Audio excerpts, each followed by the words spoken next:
നമ്മൾ ഈ അർപ്പിച്ച ബലി പഴയ നിയമത്തിലെ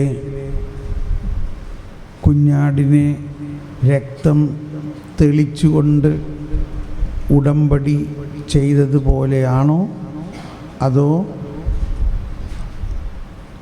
യഥാർത്ഥമായി ദൈവകുഞ്ഞാടായ ഈശോ തൻ്റെ രക്തം ഒഴുക്കി അത് പാനീയമായി നമുക്ക് തന്ന ഉടമ്പടിയാണ്? മനസ്സിലായ വ്യത്യാസം മനസ്സിലായ? ഞാനിന്ന് കുർബാനയുടെ നേരത്തെ മുഴുവനും എനിക്കിങ്ങനെ ഈ വ്യത്യാസം മനസ്സിലാക്കി തരായിരുന്നു. ഒരു വശത്ത് മോശ കുഞ്ഞാടിനെ ബലിയർപ്പിച്ച് ഉടമ്പടി ഉണ്ടാക്കി രക്തം തെളിച്ചു, മറുവശത്ത് ഇവിടെ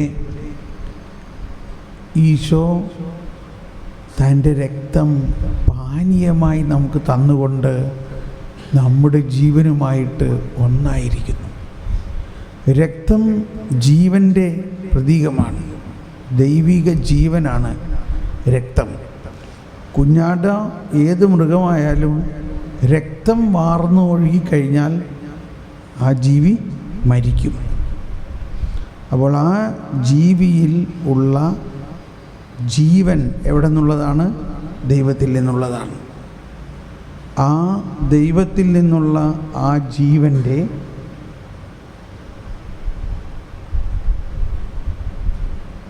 നിലനിർത്തൽ ആ രക്തത്തിലൂടെയാണ്. അതുകൊണ്ട് രക്തം ദൈവിക ജീവൻ്റെ പ്രതീകമായിട്ടാണ് ആ രക്തം തെളിച്ച് ശുദ്ധീകരിച്ചിരുന്നത്. അത് പ്രതീകാത്മകമാണ്.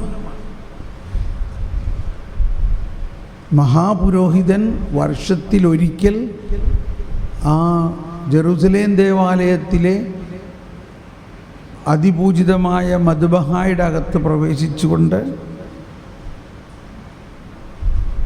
ഈ രക്തം തെളിച്ച് ശുദ്ധീകരിച്ച് പ്രാർത്ഥിക്കുമായിരുന്നു. ആ മദ്ബഹായിൽ പ്രവേശിക്കുമ്പോൾ അയാൾ തന്നെ വിശുദ്ധീകരിച്ചിട്ട്, രക്തത്താൽ വിശുദ്ധീകരിച്ചിട്ടല്ല. അയാളിൽ എന്തെങ്കിലും പാപമുണ്ടെങ്കിൽ അയാൾ അവിടെ പിടഞ്ഞു വീണ് മരിക്കാൻ സാധ്യതയുണ്ടെന്നാണ് അവർ വിശ്വസിച്ചിരുന്നത്. അതുകൊണ്ട് മഹാപുരോഹിതൻ അകത്ത് പ്രവേശിക്കുമ്പോൾ അയാളുടെ അരയിൽ ഒരു ചങ്ങല കെട്ടി ആ ചങ്ങല പുറത്തേക്ക് ഇട്ടിട്ടുണ്ടാകും. കാരണം എന്തെങ്കിലും കാരണവശാൽ അയാളുടെ അശുദ്ധി കൊണ്ട് അയാൾ അവിടെ വീണ് മരിക്കുകയാണെങ്കിൽ ആ മഹാപുരോഹിതൻ അവിടെ വീണ് മരിക്കുകയാണെങ്കിൽ വേറെ ഒരു പുരോഹിതനകത്ത് കിടക്കാനുള്ള യോഗ്യതയുമില്ല, അതിനുള്ള നിയമവുമില്ല. പിന്നെ ഇയാളെ എങ്ങനെ എടുക്കും? അതിനാണ് ആ ചങ്ങല കെട്ടിയിരുന്നത്. ആ ചങ്ങല കൊണ്ട് വലിച്ചെടുക്കണം. ഈ തിരശീല എന്ന് പറഞ്ഞത് ഒരു 8 ഇഞ്ച് കനത്തിലുള്ള തുണി കൊണ്ടുണ്ടാക്കി 8 ഇഞ്ച് കനം ഉള്ള തിരശീലയാണ്. ഒരു കാരണവശാലും അത് മുറിച്ചകത്ത് കിടക്കാൻ പാടില്ല. അങ്ങനെയുള്ള ആ തിരശീല കർത്താവീശോ മിശിഹായുടെ ഹൃദയം പിളർന്നപ്പോൾ ആ തിരശീല മുകളിൽ നിന്ന് താഴോട്ട് കീറി. അത് വളരെ പ്രത്യേകതയാണ്. മുകളിൽ നിന്ന് താഴോട്ട് അത് കീറി. താഴെ നിന്ന് മുകളിലോട്ടാണ് കീറിയിരുന്നതെങ്കിൽ അത് ഏതെങ്കിലും മനുഷ്യൻ വെട്ടി കീറിയതാണെന്ന് വിചാരിക്കാം. മുകളിൽ നിന്ന് താഴോട്ട് കീറിയതിനാൽ മനുഷ്യനല്ല, ദൈവമാണ് അത് കീറിയത്. എന്തിനാണ് കീറിയത്? പാപികളെ, ഇനി നിങ്ങൾക്കെല്ലാവർക്കും സ്വാഗതം. പാപികളെ വരെയും മാടി വിളിച്ചവനാം കരുണാനിധിയാം. അപ്പോൾ ഈ പാപികളെ തിരശ്ശീലയ്ക്കുള്ളിലേക്ക് മാടി വിളിച്ച് അവർക്ക് ജീവദായകമായ ഭണ്ഡാകാരം തുറന്നു. വരുവിൻ, ഞാൻ എൻ്റെ രക്തം നൽകി നിങ്ങളെ ശുദ്ധീകരിച്ചിരിക്കുന്നു.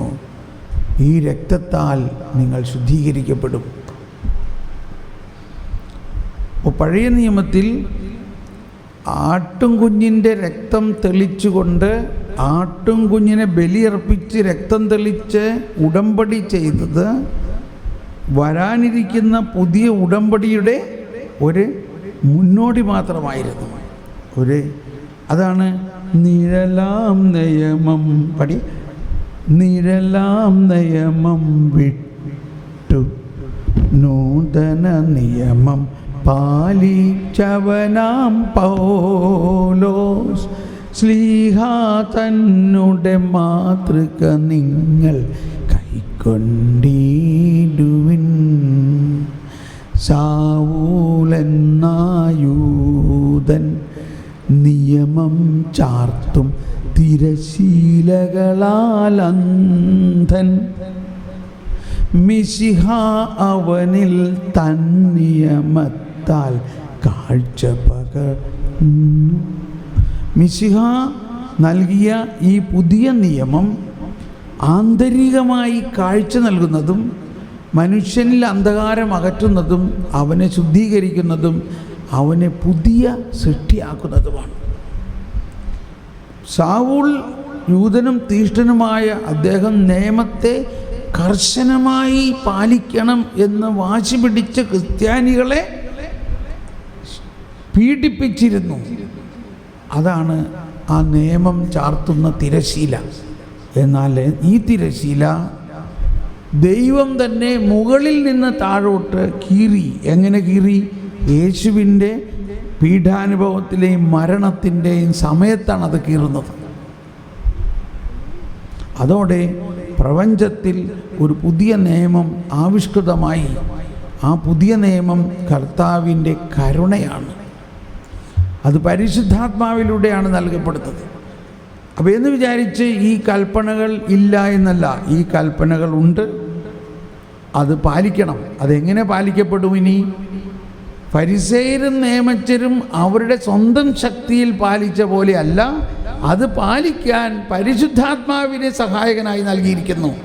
പരിശുദ്ധാത്മാവിലൂടെയുള്ള ആ സ്നേഹം ക്രിസ്തുവിലുള്ള വിശ്വാസം വഴി നമ്മിലേക്ക് പ്രവഹിക്കുമ്പോൾ നമുക്ക് ദൈവത്തെ സ്നേഹിക്കാൻ പറ്റും, സഹോദരനെ സ്നേഹിക്കാൻ പറ്റും. അപ്പോൾ ഈ പുതിയ ഉടമ്പടിയിലൂടെ നിയമം പൂർത്തീകരിക്കപ്പെടുന്നു. പുതിയ ഉടമ്പടി ഇല്ലെങ്കിൽ നമ്മൾ കർക്കശക്കാരനായ ഒരു ഫരിസേയനെ പോലെ എല്ലാവരെയും ശിക്ഷയ്ക്ക് വിധിക്കുകയും കുറ്റപ്പെടുത്തുകയും വധിക്കുക തന്നെ ചെയ്യുകയും ചെയ്തുകൊണ്ടിരിക്കും പലതരത്തിൽ.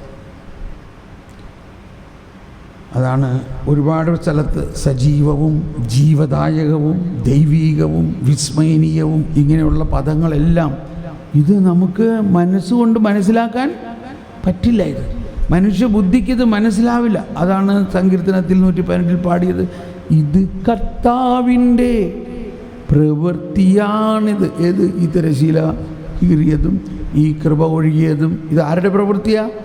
കർത്താവിൻ്റെ പ്രവൃത്തിയാണ്. ഈ വിശുദ്ധി കർത്താവിൻ്റെ പ്രവൃത്തിയാണ്. ഈ കൽപ്പന പാലിക്കല് കർത്താവിൻ്റെ പ്രവൃത്തിയിലൂടെ പാലിക്കാൻ പറ്റുള്ളൂ. ഇത് കർത്താവിൻ്റെ പ്രവൃത്തിയാണിത് നമ്മുടെ ദൃഷ്ടിയിൽ വിസ്മയാവഹമായിരിക്കുന്നു.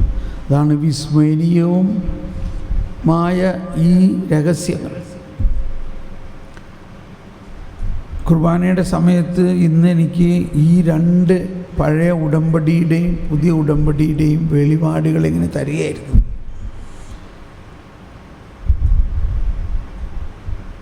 നമുക്ക് ദൈവത്തിന് നന്ദി പറയാം. ഒന്ന് സ്തുതിച്ച് നന്ദി പറയുകയും ഒരിക്കൽ കൂടി നമുക്ക് ഈ വൈദികൻ ഈ പുതിയ ഉടമ്പടിയുടെ പൗരോഹിത്യ ശുശ്രൂഷയിൽ യേശു പുരോഹിതനാണ്. എന്നാൽ അതേസമയം യേശു ബലി അർപ്പണ വസ്തുവാണ്. ബലി വസ്തുവാണ്, കുഞ്ഞാടാണ്.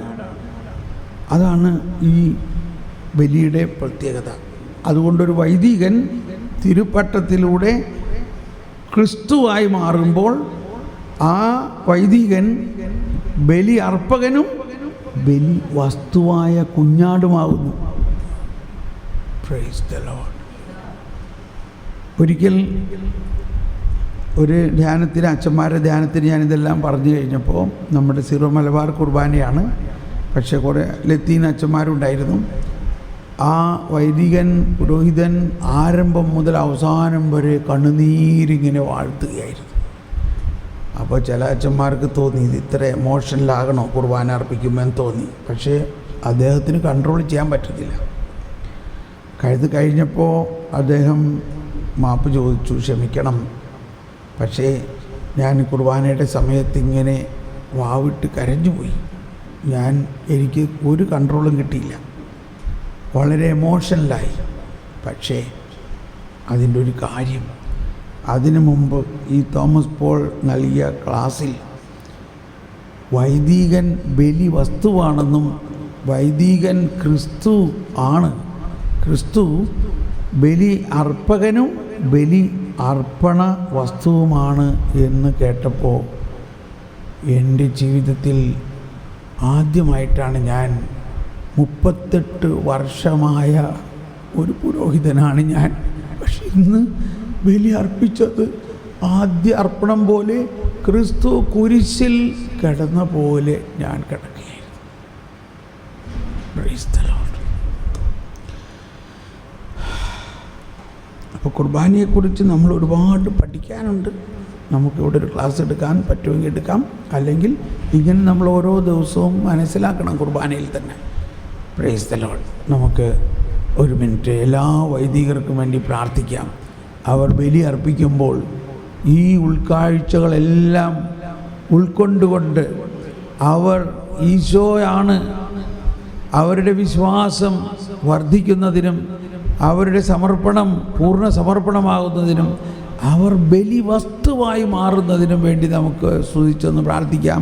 Hallelujah, hallelujah, hallelujah, hallelujah. പരിശുദ്ധാത്മാവെ പ്രാർത്ഥിക്കണമേ. എല്ലാ വൈദികരും ബലി അർപ്പകനും ബലി വസ്തുവുമാണെന്നുള്ള രഹസ്യം അവർ ഉൾക്കൊണ്ടുകൊണ്ട് ബലി അർപ്പിക്കുന്നതിന് പരിശുദ്ധാത്മാവേ അവരിൽ ജ്ഞാനം തുറക്കണമേ. പരിശുദ്ധാത്മാവേ അവർക്ക് വേണ്ടി പ്രാർത്ഥിക്കണമേ. പരിശുദ്ധാത്മാവ് എല്ലാ വൈദികരിലും വസിക്കുന്ന പരിശുദ്ധാത്മാവേ അവരിൽ വിജ്ഞാനത്തിൻ്റെ കവാടം തുറക്കണമേ. ദൈവിക രഹസ്യങ്ങൾ അവർക്ക് വേണ്ടി നൽകണമേ. പ്രാർത്ഥിക്കണമേ. Hallelujah, hallelujah, hallelujah. Price the Lord. നമ്മൾ ഭക്ഷണം കഴിക്കാൻ പോകുന്നു.